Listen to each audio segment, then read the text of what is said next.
Like all things, fountain pens need to be cleaned, especially if your pen is giving you poor performance. So if it's skipping or giving you cold starts, you definitely need to clean the pen. We're going to start first by simply flushing out the ink using water. So what we're going to do is we're going to take the section out, revealing the piston converter right here. We're going to dip it into the water, and we're just going to draw water up through the nib and the feed, and then force it back out by twisting it. And this will flush most of the junk out. So do this 7 or 8 times using just warm tap water. Now if you have exceptionally hard water, you may want to use distilled water so you're not introducing calcium into your fountain pen. But I have well water, and I've used it just straight out of the tap for years with no problems at all.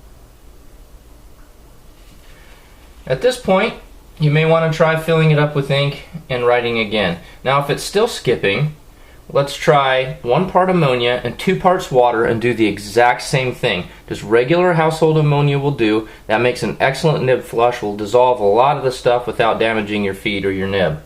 Now if you're still having trouble after that, we're going to do a thorough cleanse on the nib. So what we'll do to do the thorough cleanse, we'll take out the converter by pulling it out, and then we'll unscrew the nib and the feed. Now if you've let this sit for a really long time and ink is really gunked up in there, you may have difficulty unscrewing this. You may really struggle. Don't force it. If that's the case, get some warm water or your ammonia water solution and just drop this whole thing in and let it soak for 15-20 minutes to let that ink soften up. Otherwise you might damage the nib. But it should unscrew fairly easily. At this point, we're just going to pull it apart. It's just a friction fit. And it comes apart into 3 pieces. You have the nib, the feed, and the feed housing. Okay. Now you can still see the ink on there. Even after flushing that several times, we still have some ink. We're just going to blot everything. We're going to look at the feed. If there's anything crystallized in there, you may need to soak this in your solution for a little while, 5-10 minutes or so. If you have an ultrasonic cleaner, putting this with water and an ultrasonic cleaner will clean that very, very well. And all I'm doing is I'm rinsing this and then blotting it dry on a paper towel. Look through your feed housing to make sure that the port on the back is open and there's nothing clogging that up. And if everything looks good and everything is clean, then we're going to put it back together. To put it back together, you just put the nib on the feed. Now there's a flat spot on your feed housing right here. There's a flat spot on the feed. All of my fountain pens are the same regardless of style. They all go together the same exact way and they come apart the same exact way.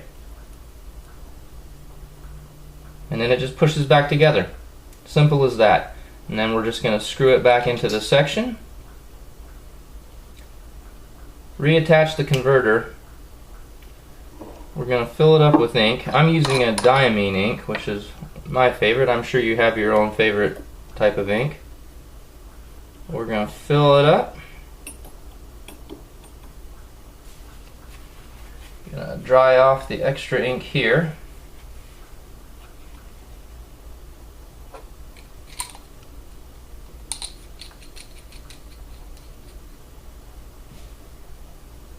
And then give it a test run. Oh, look at that.